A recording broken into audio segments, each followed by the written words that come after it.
هي زوجتي عنوانها عنواني، وحبيبتي بستانها بستاني.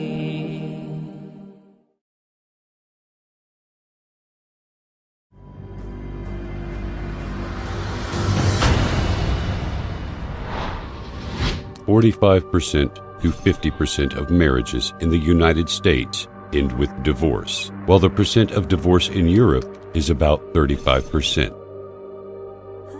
What are the reasons for divorce? Maybe the difference in opinions, the lack of psychological and emotional harmony, the harsh treatment from one side to the other. Many men lack the art of dealing with their ladies.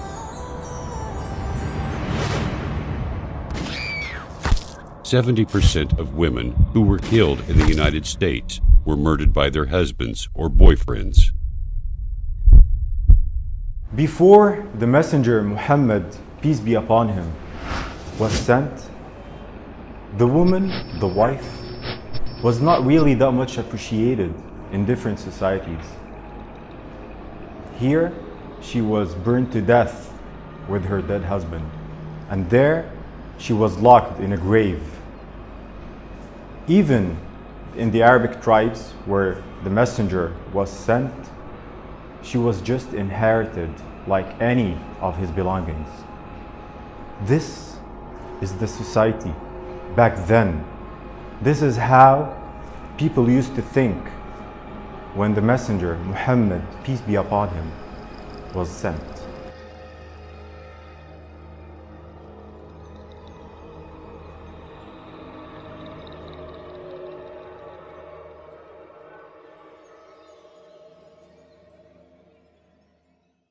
Nowadays, the man who opens the door for his lady is considered as a gentle, delicate, and civilized man.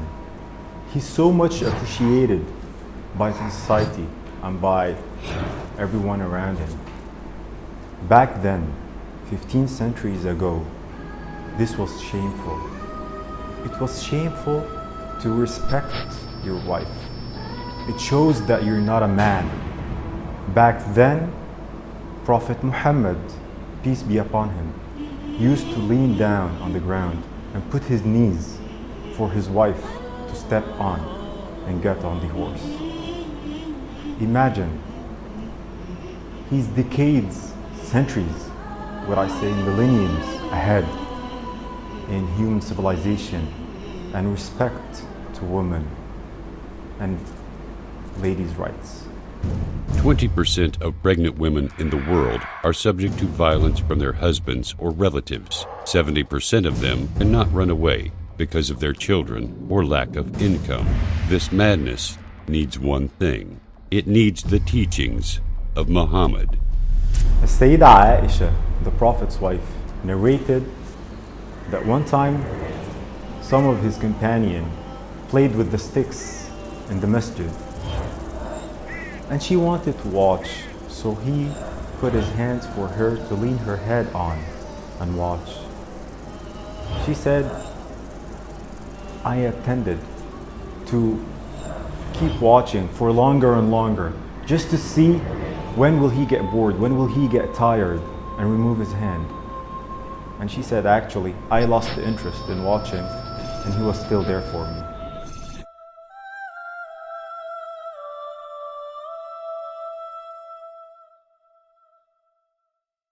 Once there was a serious and critical situation where the companion of the Prophet, peace be upon him, literally did not obey him.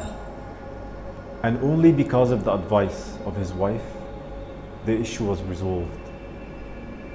So the Prophet, peace be upon him, was not just nice and gentle with his wife, he also respected her as an equal person. Prophet Muhammad said, "Anything you spend for the sake of Allah, you will get your reward for it, even if it was a morsel of bread you put in your wife's mouth." Prophet Muhammad, peace be upon him, said, "In this world, woman and perfume have been made dear to me, and the dearest among all is salah, prayer." And his wife said that he never hit a woman with his hands. Prophet Muhammad, peace be upon him, said, "Act kindly towards women," and the Quran says, "And live with them in kindness." For the Prophet Muhammad, peace be upon him, being a women's rights activist and defending the women's rights back then, this was not an addition to his message.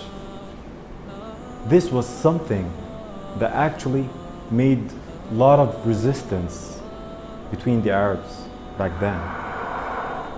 A lot of the Arabs refused to join this new message, this new religion, because it simply equals between the man and the woman.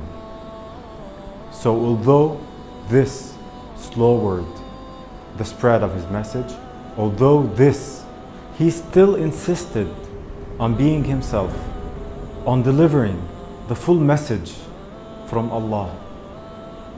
He still gave the women their rights because it's simply their rights in Islam. Even after Islam, when Umar ibn al-Khattab, a very respected companion of the Prophet, peace be upon him, he got angry on his wife because she answered him back. And he blamed her for answering him back. And she said, "What's the problem? Even the wife of the Prophet, peace be upon him, answers him back. Why don't you accept?" And this is how the whole society was tuned to respect the woman. The Quran addresses men about women and says, "And do not make difficulties for them in order to take back part of what you gave them." And the Prophet says, "You are obliged to support and provide them, your wives, with clothing kindly." The Prophet also says, "Of the dinar you spend in Allah's path, or to set a slave free, or as charity to the needy, or to support your family, the one yielding the greatest reward is that which you spent on your family." The Prophet Muhammad, peace be upon him, told his companion, teaching them that the best among the believers is indeed the one with the best manners and the one who is most kind and gentle to his wife. If you saw the Prophet in his home and then compared this to our homes in the 21st century in terms of treatment, interaction, you'll find a big difference. The Prophet, peace be upon him, used to fix his sandals. He used to sew his cloth and used to help his wife in the normal and daily home activities. Who does this nowadays? Prophet Muhammad said, "Fear Allah in respect of women. You took them with the permission from Allah." He also said to his companions, "Indeed, women are the counterparts of men. Only a noble person would be kind to them, and only a mean person would insult them." Let's imagine a man, a leader with his army, and then he would ask this army to go ahead and would take his wife and ask her to race, and actually she will win. Then years later, the same man, the same leader with his army and his wife, and he will ask the army to lead ahead and would race again, but this time he will win. And then he will tease her, laughing and saying, "Now we're even." This is the Prophet, peace be upon him, with his wife. And back home, in privacy, he would praise his wife He would pamper her and spoil her, call her with the beloved nickname, and he would tell her how much she's pretty and her beautiful features. This is the Prophet, peace be upon him. Prophet Muhammad said, "The best of you are those who behave best to their wives." One of the best orders given by Prophet Muhammad, peace be upon him, was to one of his companions, and this is not to enter the house at night coming back from a long trip without letting your wife know. This is just to give her a chance to take care of herself, comb her hair, and to see her in a way she wants to be seen in. And during the day, Prophet Muhammad, peace be upon him, would never enter the house before knocking the door and letting his wife know that he's entering. And the first thing he would do was to use the siwak, which is basically to brush his teeth.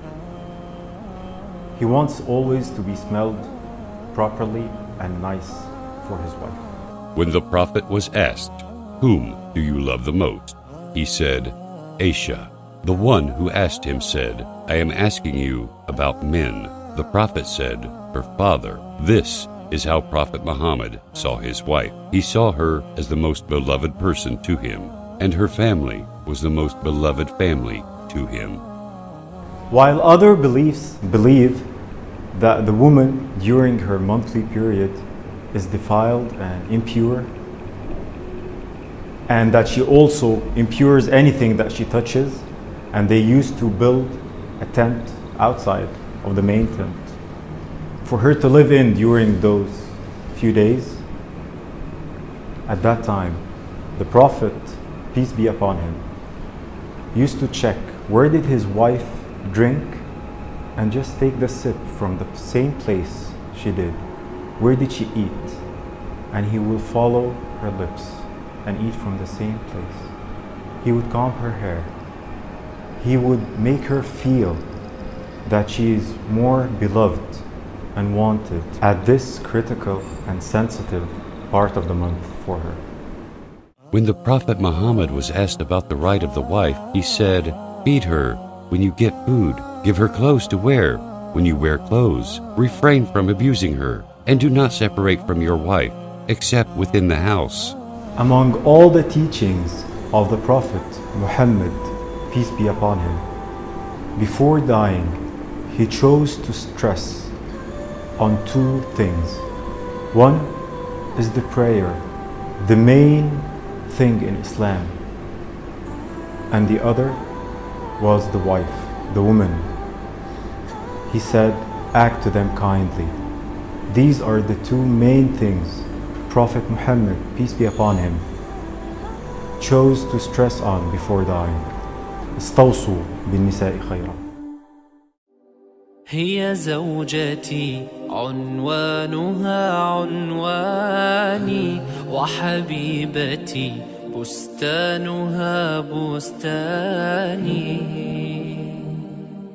ورفيقة العمر الذي أيامه في بيتها أزكى من الريحان هي أم أبنائي والروضة مهجتي وشريكتي في الفرح والأحزان هي من إذا مل الفؤاد رأيتها زهرا جديدا يانع الألوان